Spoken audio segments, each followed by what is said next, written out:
सर्वांचं स्वागत करत आहे आपल्या यूट्यूब चॅनलमध्ये. तर आज आपण प्रॅक्टिस सेट 7.1 बघणार आहोत. तर त्यातला पहिला क्वेश्चन बघूया.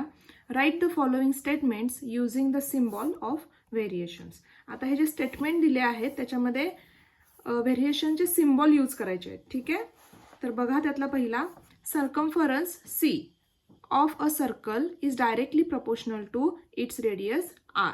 ठीक आहे, तर सी सर्कम्फरन्ससाठी सी दिलेला आहे आणि रेडियससाठी आर दिलेला आहे. तर काय सांगितलेलं आहे, सी हा डायरेक्टली प्रपोर्शनल आहे आर साठी. ठीक आहे, तर आपण लिहिताना कसं लिहिणार आहोत, C is directly proportional to R. Okay, directly proportional साठी हे साइन आहे, ह्याला अल्फा असं म्हणतो आपण. ओके, लक्षात आलंय, इझी आहे. तर सेकंड क्वेश्चन बघा त्यातलाच, consumption of petrol L in a car and distance traveled by that car D are in direct variation. तर आपण लिहिताना काय लिहिणार आहोत, L is directly variation of D. Okay, फक्त लक्षात ठेवा डायरेक्टली व्हेरिएशन साठी हा सिम्बॉल येतो, ह्याला अल्फा म्हणतो आपण. ओके, नेक्स्ट बघूया क्वेश्चन नंबर 2.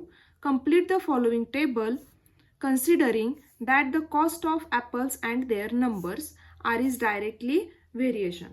तर इथं काय आहे, नंबर ऑफ ॲपल्स आणि कॉस्ट ऑफ ॲपल्स.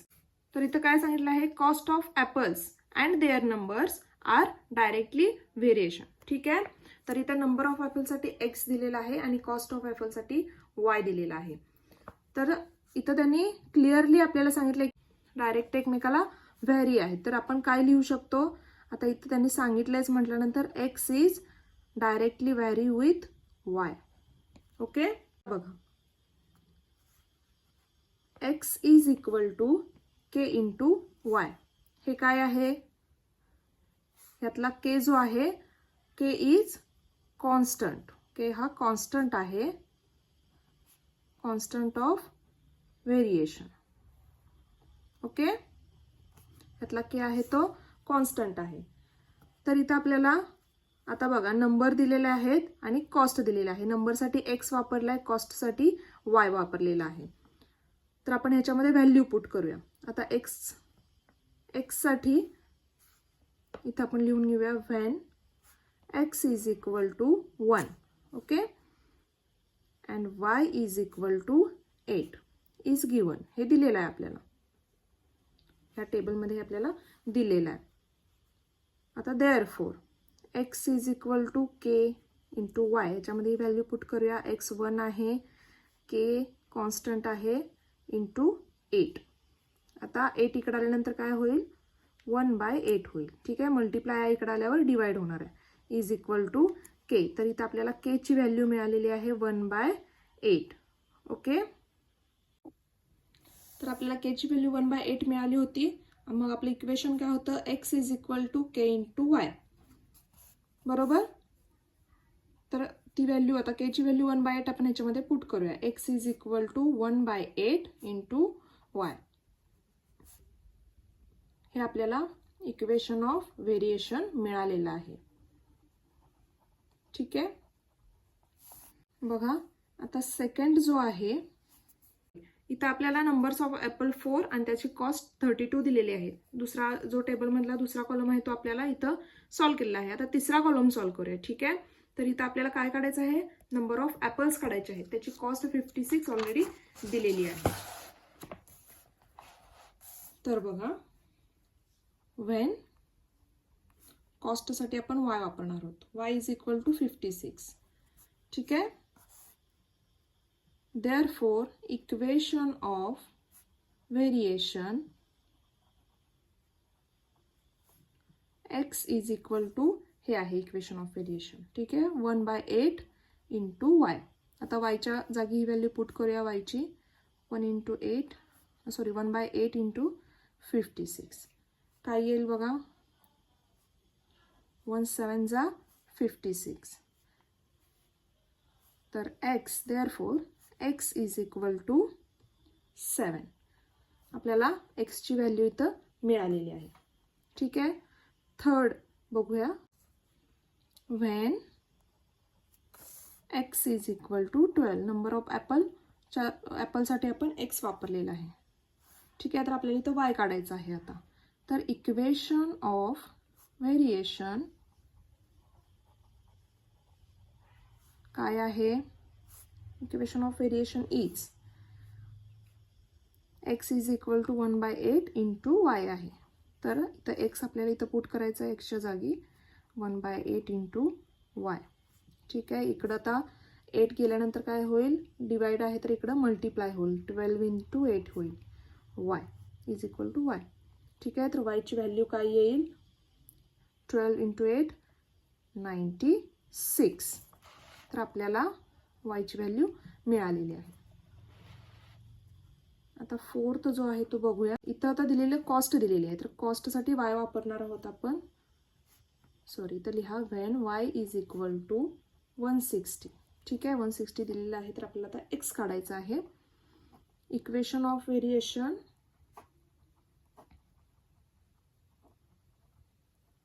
इज काय आहे? x is equal to 1/8 into y.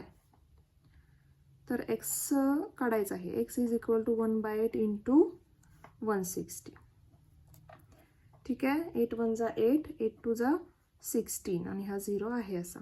तर इथं बघा, therefore x is equal to 20. आपल्याला इथं x ची व्हॅल्यू मिळालेली आहे. ठीक आहे,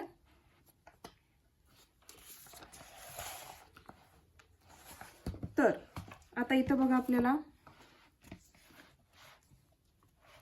x ची व्हॅल्यू मिळालेली आहे, y ची व्हॅल्यू मिळालेली आहे आणि x ची व्हॅल्यू मिळालेली आहे. ठीक आहे, तर ती आता इथं पुट करूया. x ची व्हॅल्यू 7 आहे. बघा, x ची व्हॅल्यू इथं 7 आहे, ती पुट करणार आहोत. ठीक आहे, परत इथं y ची व्हॅल्यू आलेली आहे 96. ओके, y ची व्हॅल्यू 96 आणि इथं पुन्हा x ची व्हॅल्यू आलेली आहे 20. तर हे आपल्याला आन्सर मिळालेलं आहे. ठीक आहे, इझी आहे. बघा, third question. If m is directly vary with n and when m is equal to 154 and n is equal to 7, find the value of m when n is equal to 14. ठीक आहे, तर इथं आपल्याला सांगितलेलं आहे, तर आपण आन्सरमध्ये लिहून घेणार आहोत. m is directly vary with n. तर इक्वेशन काय येईल? m is equal to kn. ठीक आहे, हे काय इथं काय आहे? k is constant. ओके, आता इथं आपल्याला m आणि n ची व्हॅल्यू दिलेली आहे, त्याच्यामध्ये पुट करूया, तर आपल्याला k ची व्हॅल्यू मिळेल. ठीक आहे, when m is equal to 154 and n is equal to 7. बघा, m ची व्हॅल्यू काय आहे? 154 is equal to k constant आहे इंटू 7. आता 7 इकडे गेल्यावर काय होणार? डिवाइड होणार. Is equal to k. 7 2 जा 7 1 जा 7, 7 2 जा 14. 1 परत राहिला, तर परत 14 झाले. 7 2 जा 14. तर केचा आन्सर काय आलेला आहे? 22. हे आपल्याला केचा आन्सर मिळालेला आहे. ठीक आहे, इथं आपण काय लिहिणार आहोत? Constant of variation.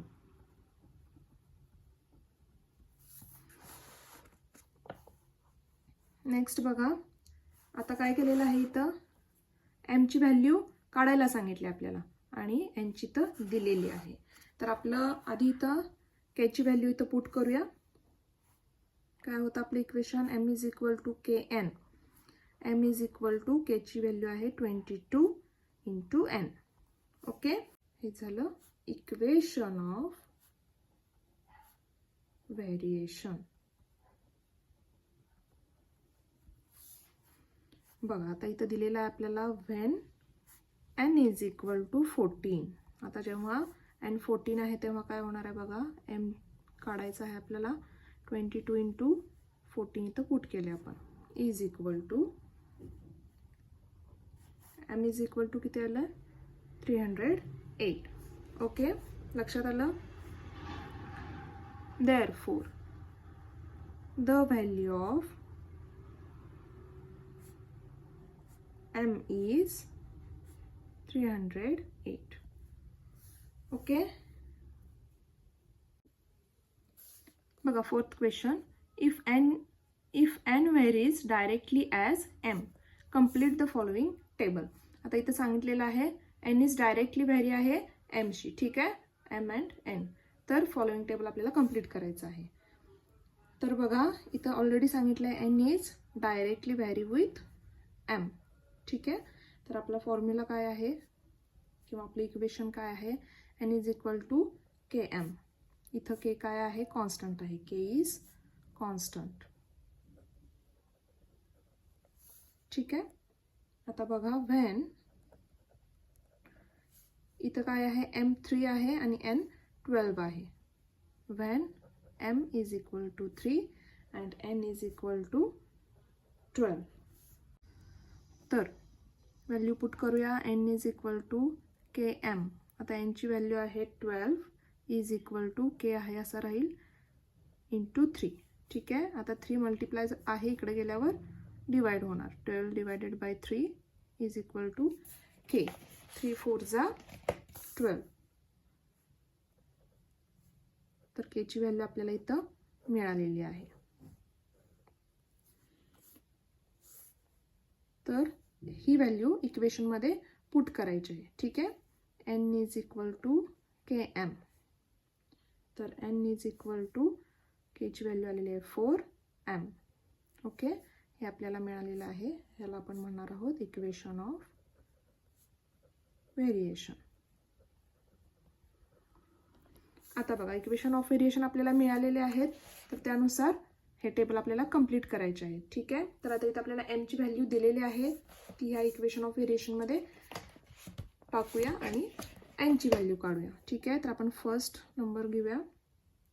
आता इथं बघा ऑलरेडी तुम्हाला सेकंड टेबलमधला सेकंड कॉलम जो आहे तो इथं दिलेला आहे, त्यामुळे आपण डायरेक्ट थर्ड पासून चालू करू.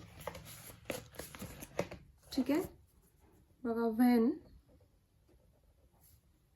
m ची व्हॅल्यू दिली आहे तर m इज इक्वल टू 6.5.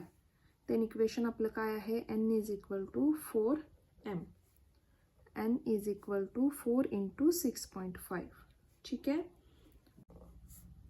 इथं आपण इक्वेशन लिहू शकतो. ठीक आहे, इक्वेशन बघा 4 5 जा 20, 6 4 जा 24 अँड 2 6 26. ओके, 26. आता हा डेसिमल पॉईंट जो आहे तो मागून एक घर सोडून येणार. ठीक आहे, तर आपल्याला आन्सर मिळालेला आहे n इज इक्वल टू 26. तर बघा सेकंड काय आहे, व्हेन इथं आता n दिलेला आहे आपल्याला आणि m काढायचं आहे. 28 दिला आहे, तर इक्वेशनमध्ये पुट करूया.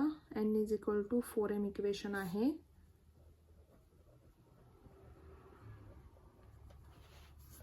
n is equal to 4, sorry n ची व्हॅल्यू आहे 28. ठीक आहे, 4m आहे असं राहील. तर 28/4. 4 इकडे आल्यानंतर डिवाइड होणार. बघा m ची व्हॅल्यू काय मिळते, 4 7 जा 28. ठीक आहे, तर आपल्याला m ची व्हॅल्यू ही मिळालेली आहे. तर आपण नेक्स्ट सॉल्व करूया 3 number. When m is equal to 1.25. तर बघा इथं आपल्याला m दिलेला आहे 1.25 आणि n काढायचं आहे. ठीक आहे, तर आपलं इक्वेशन काय आहे, n is equal to k, sorry n is equal to 4, sorry 4m. हे काय आहे आपलं इक्वेशन आहे. n ची व्हॅल्यू काढायची आहे, तर 4 इंटू nचं काय आहे 1.25 व्हॅल्यू आहे ती पुट केली. n इज इक्वल टू काय आन्सर येईल बघा, 5 4 जा 20, 4 8 जा सॉरी 4 2 जा 8 अँड 2 10 होतील. 4 1 जा 4 अँड 1 5. डेसिमल पॉईंट लास्ट कडून येतील 1 2 1 2. ठीक आहे, तर n इज इक्वल टू 5 हे आन्सर आपल्याला मिळालेलं आहे. तर बघा इथं आपल्याला n ची व्हॅल्यू मिळालेली आहे. ठीक आहे, आणि इथं एन आणि इथं एमची व्हॅल्यू मिळाली, तर ती आता आपण ह्या टेबलमध्ये पुट करूया. एनची व्हॅल्यू आलेली आहे 26, एमची आलेली आहे 7 आणि एनची आलेली आहे 5. ठीक आहे. बघा question number 5. y varies directly as square root of x. इथं बघा y हा डायरेक्टली व्हॅरी आहे स्क्वेअर रूट ऑफ x. ठीक आहे. when x is equal to 16, y is equal to 24. जेव्हा x 16 आहे आणि y 24 आहे. Find the constant of variation and equation of variation. काय फाइंड करायचं आहे? Constant of variation and equation of variation. ठीक आहे. तर बघा आन्सरमध्ये आता इथं सांगितलेलं आहे आपल्याला y is directly vary with square root of x. ठीक आहे. तर स्क्वेअर रूट ऑफ x येईल. आता इक्वेशन बघा काय आहे? y is equal to k square root of x. ठीक आहे. हे आपलं इक्वेशन होईल. तर इथं k इज कॉन्स्टंट. ठीक आहे. तर बघा व्हेन इथं दिलेले आहे आपल्याला x आणि y ची value. x is equal to 16 and y is equal to 24. तर आता हे व्हॅल्यू आपल्याला ह्या इक्वेशनमध्ये पुट करायचे आहेत. y ची व्हॅल्यू आहे 24 इज इक्वल टू k तसाच राहील आणि स्क्वेअर रूट म्हटल्यानंतर स्क्वेअर रूटमध्ये 16 म्हणजे x ची व्हॅल्यू येईल. ओके. तर बघा 24 k. आता स्क्वेअर रूट मधून बाहेर यायचं असेल तर काय करावं लागेल? 16चा स्क्वेअर रूट घ्यावा लागेल. ठीक आहे. तर 16चा स्क्वेअर रूट काय आहे? 4 आहे. ओके. तर काय होईल आता? 4 इकडे आल्यानंतर डिवाइड होईल. 24/4 इज इक्वल टू k. तर k इज इक्वल टू 4 6चा 24 येईल. ठीक आहे. तर आपल्याला इथं k ची व्हॅल्यू मिळालेली आहे. ह्याला काय म्हणता येईल? Constant of variation. ठीक आहे. बघा आता नेक्स्ट. देअरफॉर आता हे जे इक्वेशन आहे हे एकदा घेऊया आपण. त्याच्यामध्ये k ची व्हॅल्यू पुट करायची आहे. काय आहे equation? y is equal to k च्या जागी आपल्याला पुट करायचं आहे 6x. Okay. 6 square root of x येईल. सॉरी, हे आपलं इक्वेशन होतं. त्याच्यामध्ये फक्त आपण k ची व्हॅल्यू पुट केलेली आहे. ठीक आहे. तर इथं इक्वेशन ऑफ व्हेरिएशन.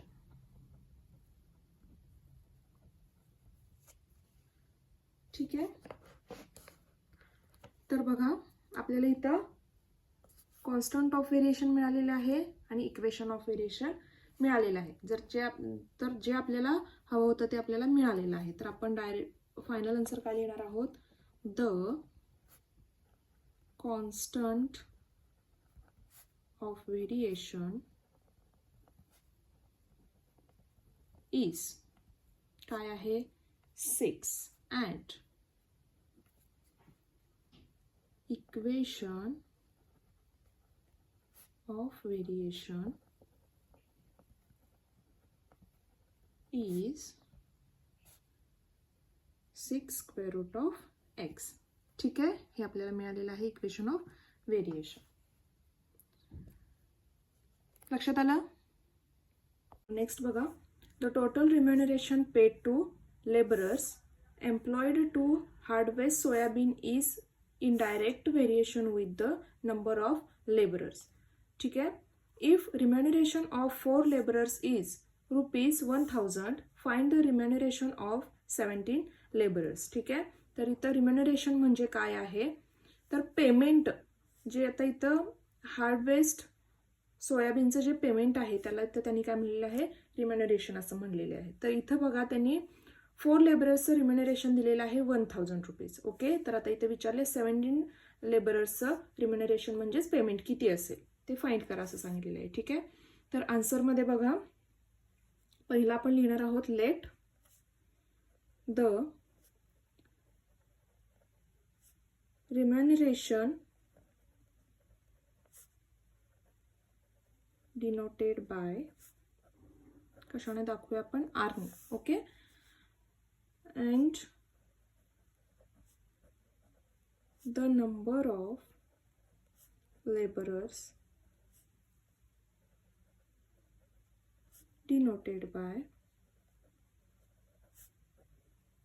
n नी दाखवूया. ओके, तर इथं आपण R आणि N नी डिनोट केलेलं आहे. तर इथं आपल्याला सांगितलेलं आहे की harvest soybean, employed to harvest soybean is directly variate with the number of labourers. ठीक आहे, तर R is directly vary with N.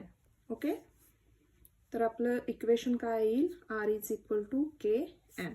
इथं के काय आहे, के इज कॉन्स्टंट. आता बघा व्हेन, तर इथं आपल्याला व्हॅल्यू दिलेली आहे. एन ची व्हॅल्यू आहे 4 अँड आर ची व्हॅल्यू आहे 1000. ओके, आता आर ची व्हॅल्यू इथं पुट करूया. 1000 इज इक्वल टू के आहे असा राहील आणि एन ची व्हॅल्यू आहे 4. तर बघा 4 आता इकडे गेल्यावर काय होणार, divide. 1000 by 4 is equal to K. ठीक आहे, काय येईल बघा, 4 1 जा 4, 4 2 जा 8, नाही 10, 4 5 जा 20 आणि 0 1 आहे असा. तर के ची व्हॅल्यू काय आली, 250. ओके, ही आपल्याला के ची व्हॅल्यू मिळालेली आहे. तर याला आपण काय म्हणू शकतो, कॉन्स्टंट ऑफ व्हेरिएशन. आता इथं आपल्याला इक्वेशन ऑफ व्हेरिएशन इज काय मिळालेलं आहे, फक्त के ची व्हॅल्यू पुट करायची आहे आपल्याला कशाला, R is equal to K N मध्ये. आर आहे असं राहील, के ची व्हॅल्यू आहे 250 एन. ओके, तर बघा आता ह्याच्यामध्ये आपल्याला 17 labourers, labourers means n, n ची व्हॅल्यू पुट करायची आहे. तर इथं आपण काय लिहू, when n is equal to 17. तर याच्यामध्ये पुट करूया value, r is equal to 250 into 17. तर इथं आपल्याला आर ची व्हॅल्यू मिळालेली आहे 4250. ओके, बघा, देअरफॉर द